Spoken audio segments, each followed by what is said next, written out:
tentang mengekang nafsu, maka Imam Ghazali menjelaskan kita kena menjaga dan mengawal dari segi makan. Makan yang kita nak makan itu adalah tujuannya untuk memperkuatkan anggota kita untuk melaksanakan ibadah. Itu tujuan kita makan. Jadi itu apa yang disarankan oleh Imam Al-Ghazali untuk sesiapa yang nak berusaha untuk nak mendapatkan husnul khatimah. Kemudian seterusnya Imam Ghazali menjelaskan tadi dari segi makan, dia kata wa amma malbasuka falyakun gharuduka minhu daf'il har wal barad wa satril aurah fa kullu ma daf'al bard an ra'sika walau kalan suah bidaiki wa talabuka airahu fudula minka yudhi'u zamanuka wa yalzimuka al-ghuslu daim wal ana'ul qa'im bitahsilihi bil kasbi marrah wa bitam'i ukhra min al-harami wa syubha wa kisbiha ma tudfa'u bihi al-har wal barad an badanika fa kullu ma hasala maqsudan lin-nasi in lam taktafi bi khassati qudrati wa jinsihi lam yakun laka mawqif wa maraddu ba'dahu bal kunta mimman la yamla'u batnahu illa turab. Artinya, dan adapun pakaianmu maka hendaklah ada kasatmu. Maknanya tujuan niat kita memakai itu apa? Kasatmu daripada memakai akan kain itu menolakkan daripada panas. Itu satu. Dan menolakkan sejuk. Kalau musim panas, musim sejuk, kena berpakaian. Dan menutupi aurat.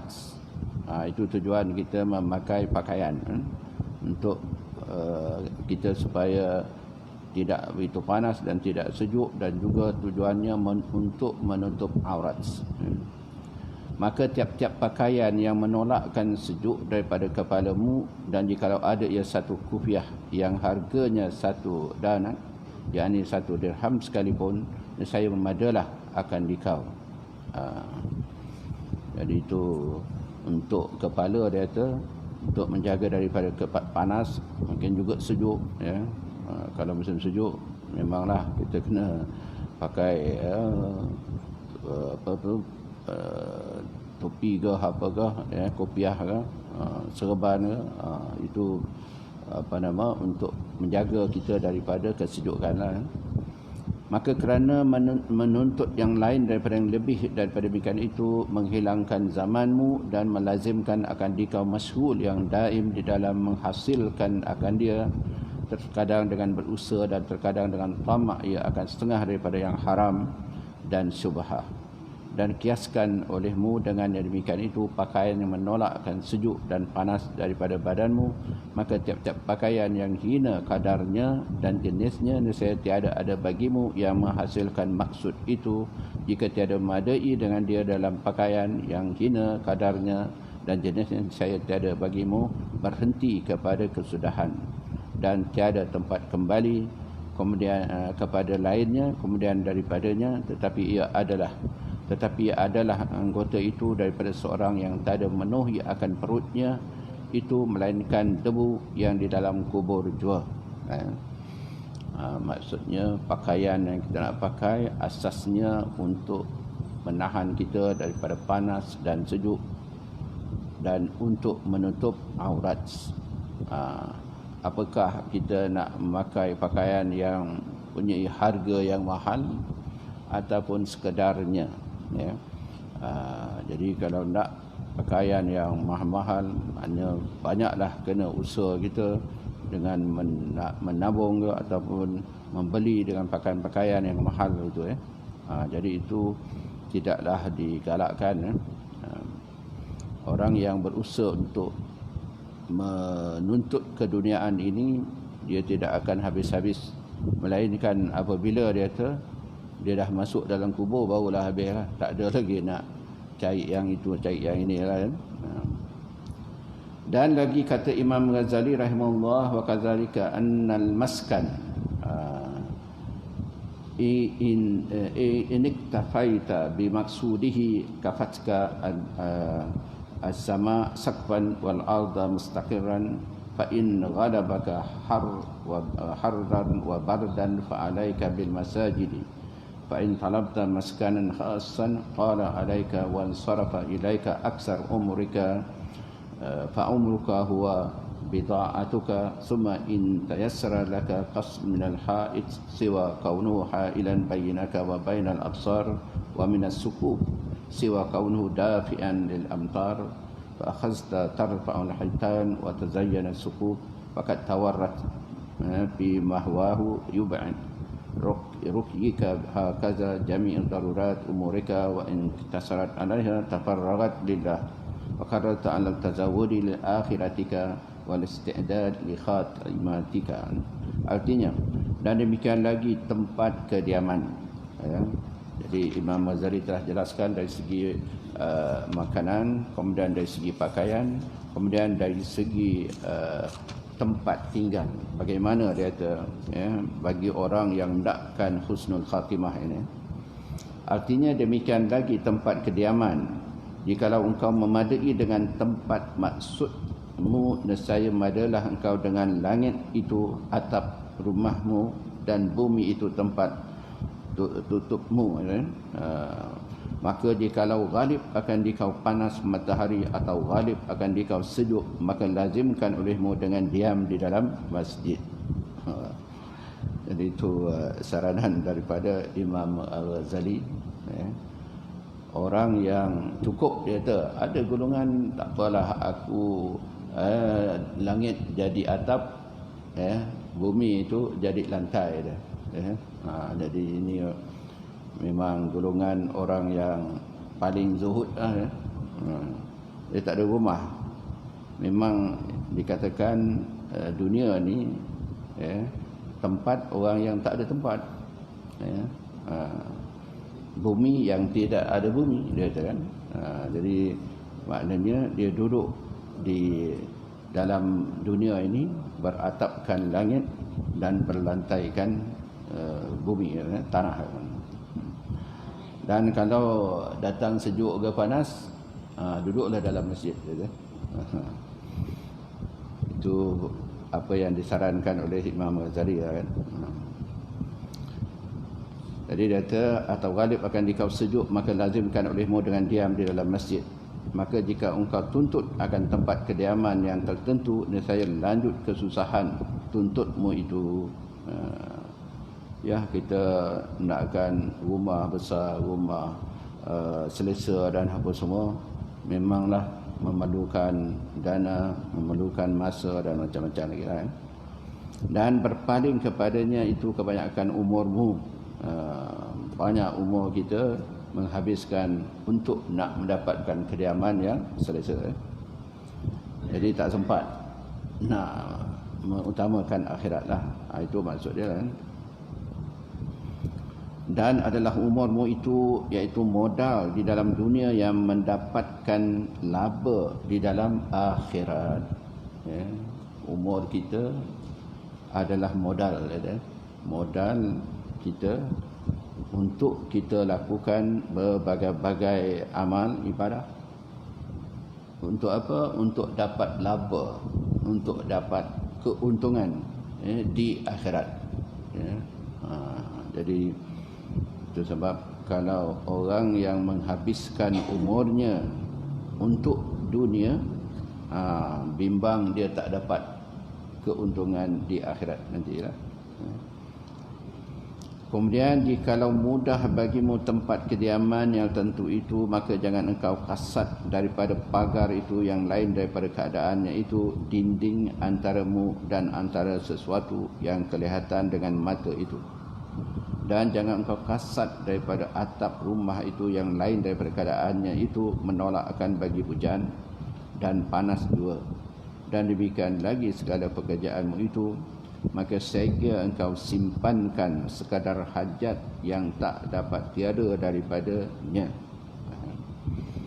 Jadi dalam kehidupan dunia ni kita kata kita memerlukan berbagai-bagai tetapi sekedar hajat.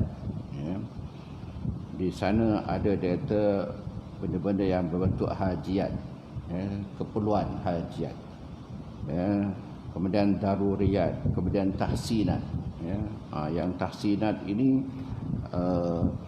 maknanya kita nakkan misalnya kalau rumah siap dengan airconnya, siap dengan berbagai-bagai kemudahan dan apa semua, itu data tahsinat, ya, tahsiniyat itu. Tapi kalau sekadar hajat, cukuplah sekadarnya data, ya. Macam kita orang dulu-dulu memang bentuk rumahnya sekadar keperluan je, hajat je. Tak ada lah televisyen pun tak ada, radio pun tak ada, ya. Apatah lagi aircon lagi jauh, kipas angin pun tak ada, ya. Jadi itu rumah orang dulu-dulu lah kan. Okay. Yang tak dapat tiada daripadanya, dan kalau engkau simpankan demikian itu saya selesai engkau kepada berbuat ibadah. Mana kalau kita tak fikir banyak tentang keduniaan, maka boleh tumpukan, ya, melakukan berbagai-bagai bentuk ibadah. Okay. Dan kuasa engkau atas mengambil bagi akhiratmu, dan kuasa engkau mensediakan bagi sesuatu yang bawa kepada yang terlebih baik kesudahan matimu. Dan dengar olehmu akan wasiat Imam Ghazali tersebut itu supaya baik kesudahan matimu itu, wallahu a'lam, ya. Jadi apa yang disarankan oleh Imam Ghazali itu, mereka-mereka yang inginkan akhir ke umurnya baik, ya, husnul khatimah, maka kenalah lihat apa yang diperkatakan oleh Imam Al-Ghazali, ya, dalam kitab Sayyid Salikin ini untuk menjadi panduan dia, kita untuk nak mendapatkan husnul khatimah. Kemudian faedah pada fi bayan ma yahfizu bihi imanul abd wa yuhsinu khatimatuhu. Kita pindah kepada suatu bab, iaitu ini suatu faedah pada menyatakan dipeliharakan dengan dia akan iman seseorang hamba dan jadi baik ia kesudahan matinya. Jadi memperjelaskan iman yang macam mana boleh kita harapkan dapat kita husnul khatimah itu. Jadi Imam Ghazali menjelaskan bagaimana kita nak menjaga keimanan kita ni sampai akhirnya boleh dikatakan dapat husnul khatimah.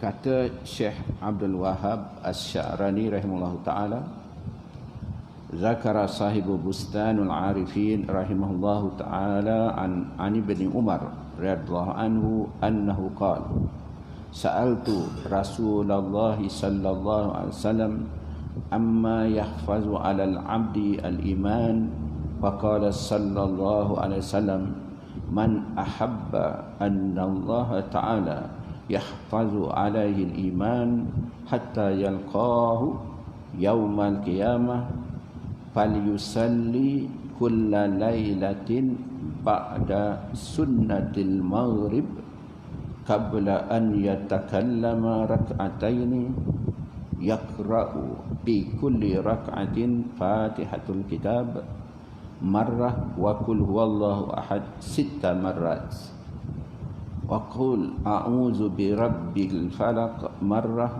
wa qul a'udzu bi rabbin nas marrah wa yusallimu minhuma fa inna allaha yahfazu alaihi al-iman hatta yuwafi bihi yaumal qiyamah wa zada fi riwayatin ukhra annahu yaqra'u an inna anzalnahu fi lailatul qadri marrah qabla qul huwallahu ahad fa iza salima sabbahallah 15 marratin. 15 marratan. Artinya telah menyebutkan oleh Syekh yang punya kitab Bustan Al-Arifin rahimahullah ta'ala, dia menulis kitab bernama Bustan Al-Arifin, daripada Sayyidina Abdullah bin Umar radhiyallahu anhuma bahwasanya ia berkata, aku bertanya, dan Abdullah bin Umar bertanya kepada Rasulullah SAW daripada yang memeliharakan atas hamba Allah akan imannya hingga mendapat ia akan dia pada hari kiamat. Maka sabdanya, hendaklah engkau perbuat sembahyang pada tiap-tiap malam, kemudian daripada sembahyang sunat maghrib. Selepas sembahyang sunat maghrib, ba'diyah maghrib lah, dahulu daripada berkata-kata. Maksud jangan ada berbual cakap apa-apa lah. Akan 2 rakaat, maknanya salat selepas sunat maghrib 2 rakaat, padahal engkau baca di dalam tiap-tiap rakaat itu akan Fatihatul Kitab, makna baca Fatihah sekali, dan Qul huwallahu ahad 6 kali, dan Qul a'udzu birabbil falaq sekali, dan Qul a'udzu birabbin nas sekali, dan memberi salam kemudian daripada 2 rakaat itu. Maka bahwasanya Allah Ta'ala memeliharakan atas imannya hingga mendapat ia dengan dia di dalam hari kiamat. Dan menambahi oleh yang punya kitab Bustanul Arifin itu dalam riwayat yang lain, bahwasanya membaca ia akan inna anzalnahu fi lailatul qadr sekali, dahulu daripada qul huwallahu ahad yang 6 kali itu. Maka apabila memberi salam ia daripada 2 rakaat itu, maka mengucap ia akan tasbih akan Allah Ta'ala 15 kali. Demikianlah disebutkan oleh Syekh Abdul Wahab Asy-Sya'rani itu di dalam kitabnya yang bernama Matnul Kubra, Matan Kubra lah.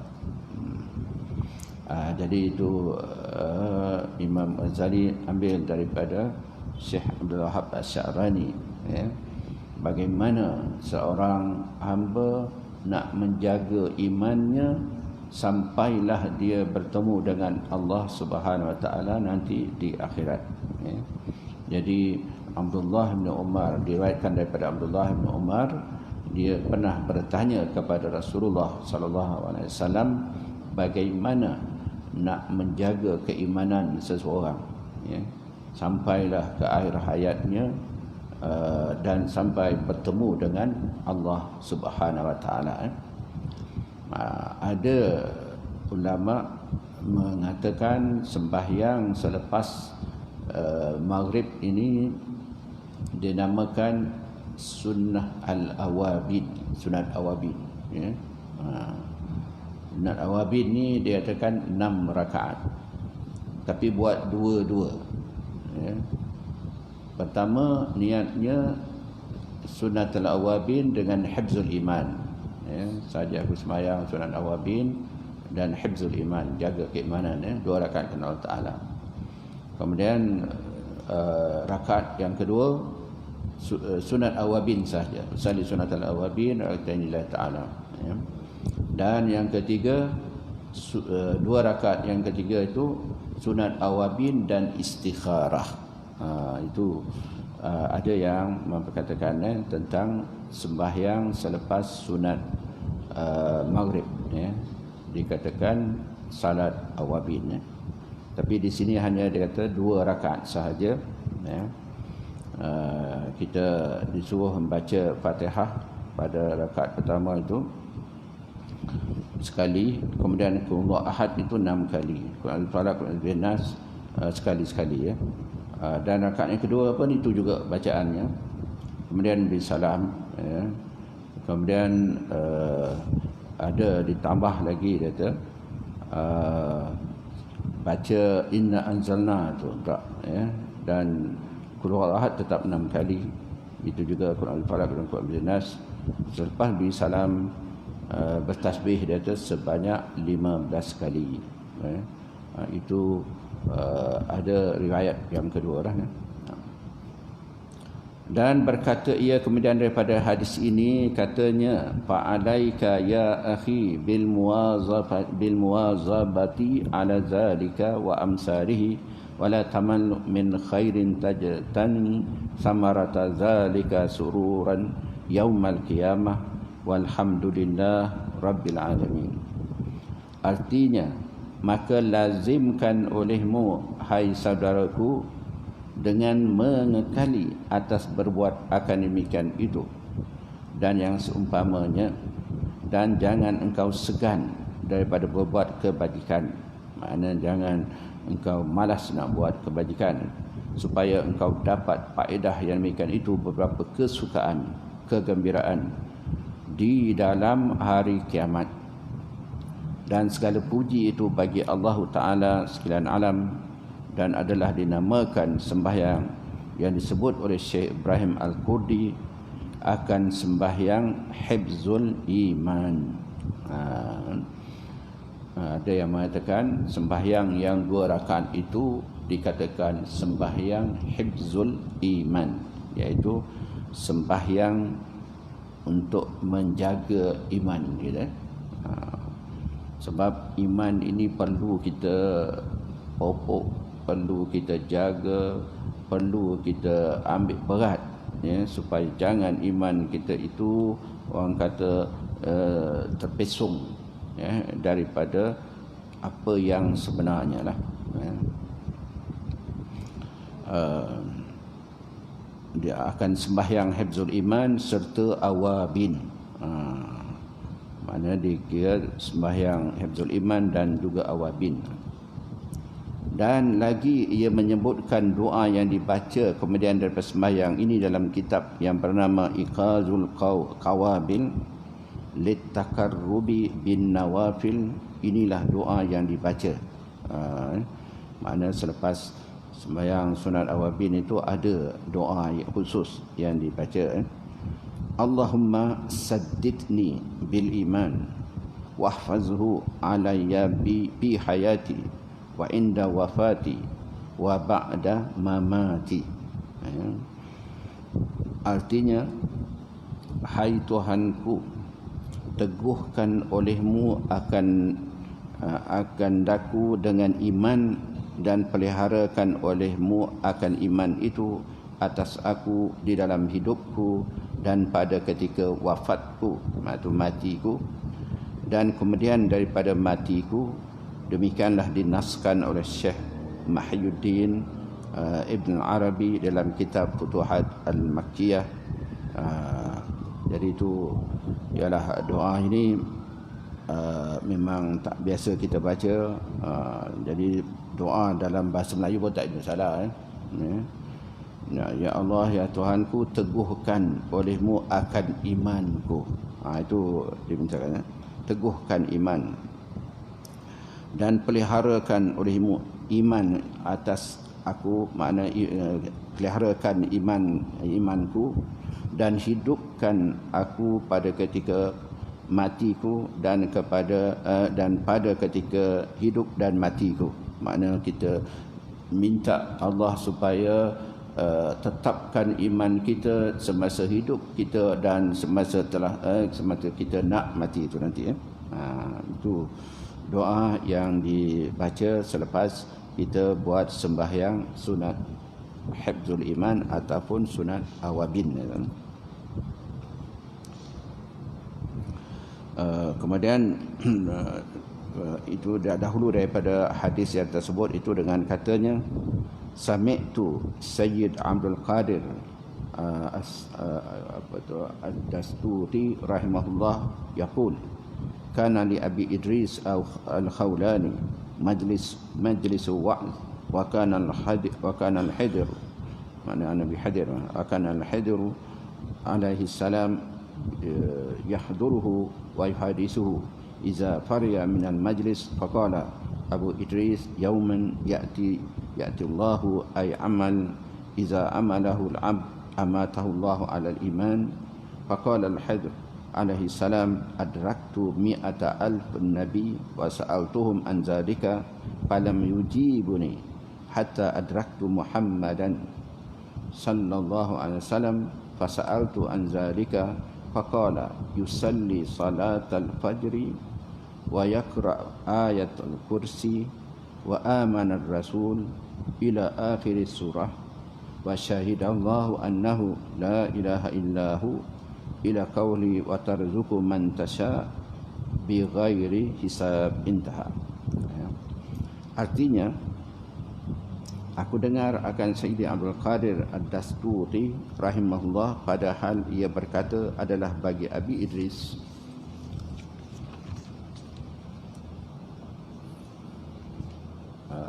Abi Idris Al-Khawlani tempat berhimpun duduk mengajar ilmu dan adalah Nabi Hadir alaihi salam itu hadir akan dia dan bercerita ia akan dia, bercerita ia akan dia. Apabila selesai daripada duduk mengajar itu, maka berkata Abi Idris itu bagi Nabi Hadir, hai Nabi Allah, apa amal yang apabila beramal akan dia oleh seseorang hamba Allah, nescaya matikan akan dia oleh Allah Ta'ala atas beriman.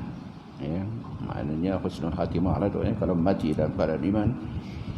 Maka berkata Nabi Hadir alaihi salam, telah aku dapat akan 100,000 nabi, ya, dan aku tanya akan mereka itu daripada demikian itu, maka tiada menjawab mereka itu akan daku hingga aku berdapat akan Muhammad sallallahu alaihi wasallam.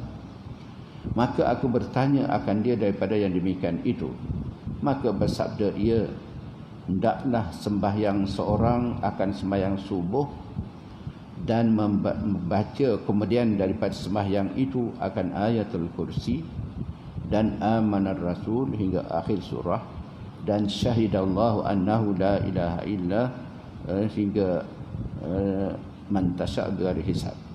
Demikianlah disebut oleh Syekh Abdul Wahab Asy-Sya'rani rahimahullah taala dalam Matnul Kubra, wallahu alam, ya. Jadi itu sebab agaknya kita punya para ulama-ulama dahulu, dia bersalat, bersembahyang, membaca ayatul kursi, baca amanat rasul, kemudian baca syahidallahu annahu la ilaha illallah hingga akhir. Jadi apa tu, tok imam kita, tok guru kita dulu, jadi dia sembahyang selepas salat dia baca semuanya ini. Jadi pada pada Nabi Hadir, dia mengatakan bahawasanya dia bertanya 100,000 para nabi, tetapi tak ada orang yang jawab bagaimana nak mendapat penjagaan iman itu sampai ke akhir hayat, ya.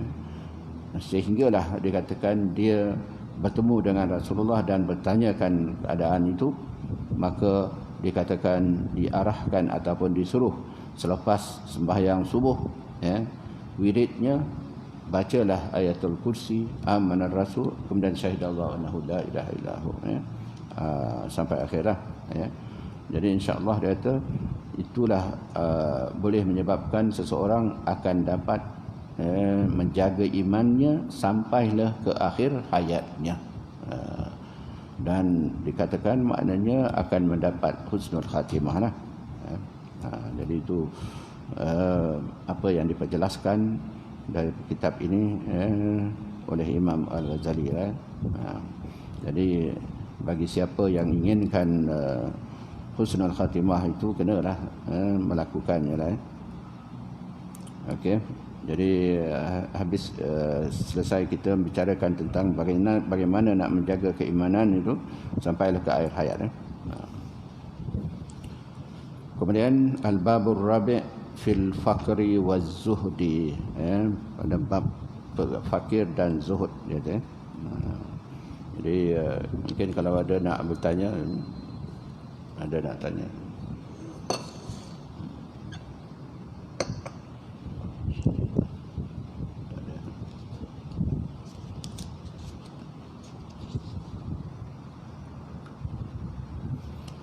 Okay, tak ada lah.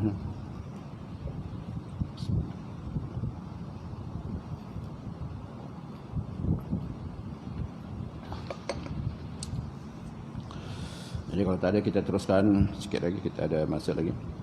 Yaitu al-babur radi' fil faqri waz zuhdi, ya. Bermula bab yang keempat pada menyatakan fakir yakni papa, dan pada menyatakan zuhud yakni benci akan dunia. I'lam anna dunya aduwatan lillahi ta'ala bi ghururiha dhalla man dhalla wa yamkuruha zalla man zalla qabhuha ra'su kullul khati'at was sayyi'at wa bugduha ummut ta'at wa ra'sul hasanat. Artinya, ketahui olehmu hai saudaraku yang menjalani akan jalan akhirat itu, bahawa dunia itu iaitu seteru bagi Allah Ta'ala, dan dengan tipunya itu jadi sesat beberapa orang yang sesat, dan dengan pada ianya itu tergelincir beberapa orang yang tergelincir. Maka kasih akan dunia itu kepala segala kesalahan dan kepala segala kejahatan, dan benci akan dunia itu iaitu kepala segala taat dan kepala segala kebajikan, dan lagi benci akan dunia itu lepas daripada kejahatan di dalam dunia dan di dalam akhirat. Tetapi tiada sempurna yang demikian itu, melainkan menjauhi daripada dunia itu, dan adalah menjauh daripada dunia itu dengan dua perkara. Jadi apa tu, Imam Al-Ghazali menjelaskan tentang fakir dan zuhud.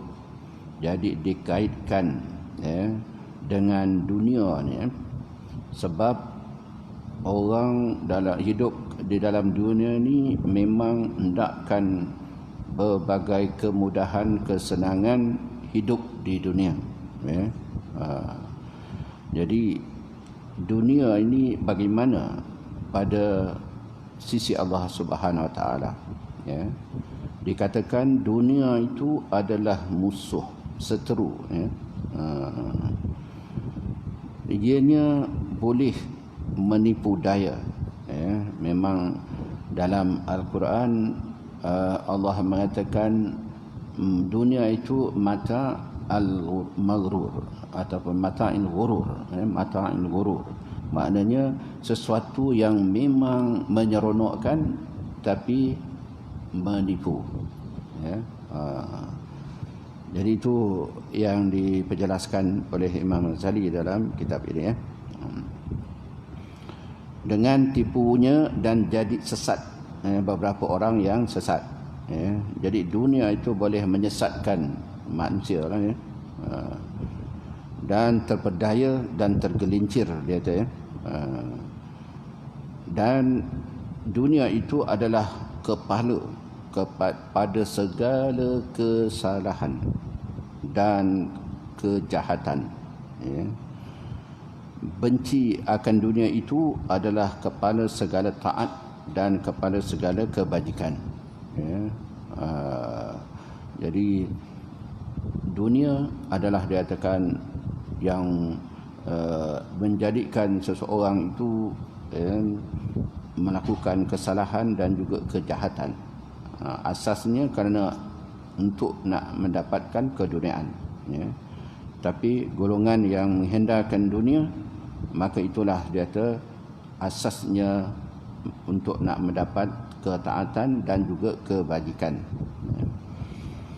Jadi kalau kita lihat ini bagaimana kehidupan para sahabat radhiyallahu anhum, ya. Para sahabat radhiyallahu anhum, ya. Dia melihat dunia ni macam mana, ya. Ya, kalau kita tengok para sahabat, ada yang kaya raya, kan.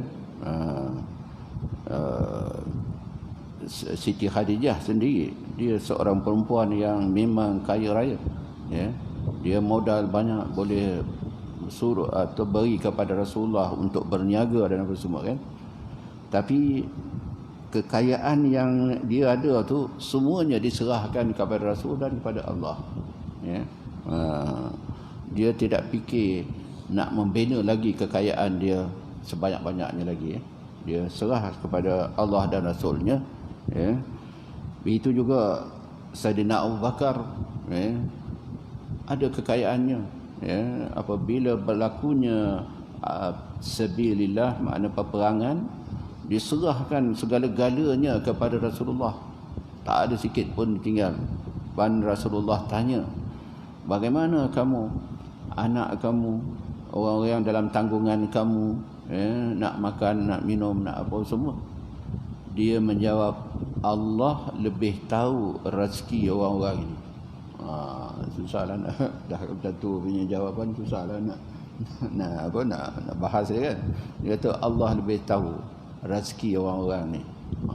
Itu kedudukan Sayyidina Abu Bakar radhiyallahu anhum. Sayyidina Umar pun, tapi Sayyidina Umar dia kata dia serah separuh, ya, kepada Allah dan Rasul, separuh untuk keluarga dia lah di sini, ya. Tapi Sayyidina Abu Bakar semua hartanya diserahkan kepada Allah dan Rasulnya, ya. Okey. Itu juga dia kata para sahabat radhiyallahu anhum, harta dia itu tak sampai masuk ke dalam lubuk hati. Itu, kan. Tak ada rasa hubbud dunya tu, ya. Dikatakan dunia tu atraf anamil, makna ujung jari. Maksud ujung jari itu mudah dia nak menginfak, mudah dia nak memberi pertolongan dan apa semua, ya. Jadi itu keadaan para sahabat radhiyallahu anhum, bukan bermakna dia tidak mengambil dunia, ya. Ambil kekayaan dunia tapi infakkan, belanjakan kepada jalan Allah dan Rasulnya. Itu sikap para nabi-nabi dan rasul dan juga para sahabat radhiyallahu anhum, ya, terhadap dunia ni, ya. Walau macam mana pun ada juga sahabat yang diberi dunia maka dia gagal, ya. Dikatakan seorang bernama Sa'labah, dia hendakkan Rasulullah suruhlah doakan aku jadi kaya lah apa semua, tapi Rasulullah beritahu bahawa kekayaan ini boleh membawa ke mana. Tak apalah, dia kata aku ni hendakkan kaya. Jadi dia beri kambing berapa ekor, selepas tu membiak di Madinah, ya, dah banyak apa semua. Jadi masalah lah dalam bandar Madinah tu, kan. Dia pindah jauh lagi sikit. Mula-mula dia hanya dapat katalah salat berjamaah dengan Rasulullah, katalah macam subuh ke isyak, kan. Tapi selepas itu pindah jauh lagi, dah tak dapat datang dah, salat, sampai masa Rasulullah perintahkan supaya keluar zakat, dia tak keluarkan zakat, ya. Jadi dia dah rasa hubbud dunia itu telah sampai masuk ke dalam lubuk hati dia, ya. Dia nakkan supaya harta itu bertambah-tambah, ya. Itu sebab dalam hadis kata, kalau seorang hamba itu diberi satu gunung emas, mesti dia nak lagi satu. Dah dapat dua, nak tiga. Itulah manusia, ya. Dan itulah bentuk dunia menyesatkan manusia. Itulah bentuknya, dunia itu menyesatkan manusia, ya. Sehingga dia rasa cinta, kasih sayang kepada dunia, maka itulah yang menyebabkan dunia menyesatkan atau menggelincirkan iman dia. Dan begitu juga dia ada hubbud dunia itu, ataupun cintakan ke dunia itu asas segala bentuk kejahatan dan maksiat, ya. Jadi macam kita dalam kehidupan kita memang hendakkan rumah, hendakkan kereta, hendakkan wang ringgit, ya, Jadi insya-Allah dia akan penjelaskan bagaimana keperluan yang perlu kita kehidupan di dalam dunia ini, ya. Untuk perbahasan itu akan banyak diperbahaskan nanti lah, ya. Okey. Kemudian itu dia kata menjauhi daripada dunia itu dengan dua perkara. Menjauhi daripada dunia itu dengan dua perkara. Pertama, ya, dengan menjauhi seseorang akan dunia itu pada zahirnya, yakni tiada mempunyai akan harta yang mencukup akan hajatnya. Okey. Jadi mungkin kita berhenti kat sini, iaitu bagaimana kita nak menjauhkan dunia. Dikatakan di sana ada dua perkara. InsyaAllah kita bahas pada minggu akan datang, insyaAllah. Wallahu a'lam. Bismillahirrahmanirrahim. Rabbana anfa'na bima 'allamtana. Rabbi 'allimna alladhi yanfa'una. Rabbi fakihna wa fakih ahlana wa karabatin lana fi dinina. Ma ahli kutri unsa wa dhakar Rabbi wa fikna wa fikum lima taharu tadi kaulan wa fi'lan karama wa rizukil kul halalan daim al-akhila atkiya ulama nazar bil khairi wa nafa kul syar. Rabbana aslih lana kulla syu'un wa akram bil ridha minkal uyun waqti Rabbana kulla duyun qabla an ta'tiyana rusulul manun waghfir istur anta akrama man satar wa salatullahi ta'ala mustafa man ilal haqqi da'ana wal wafa bi kitabin fihi lin nasi shifa wa ala al ali al kiram syurafa wa ala sahbil masabih al uran. اللهم اهدنا بهداك واجعلنا ممن يسار في رضاك ولا تولنا وليا سواك ولا تجعلنا ممن خالف امرك وعصاك وحسبنا الله ونعم الوكيل ولا حول ولا قوة إلا بالله العلي العظيم.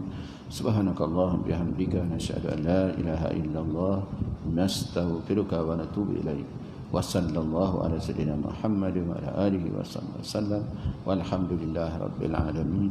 بسم الله الرحمن الرحيم والعصر إن الإنسان لفي خسر إلا الذين آمنوا وعملوا الصالحات وتواصوا بالحق وتواصوا بالصبر. السلام عليكم ورحمة الله وبركاته.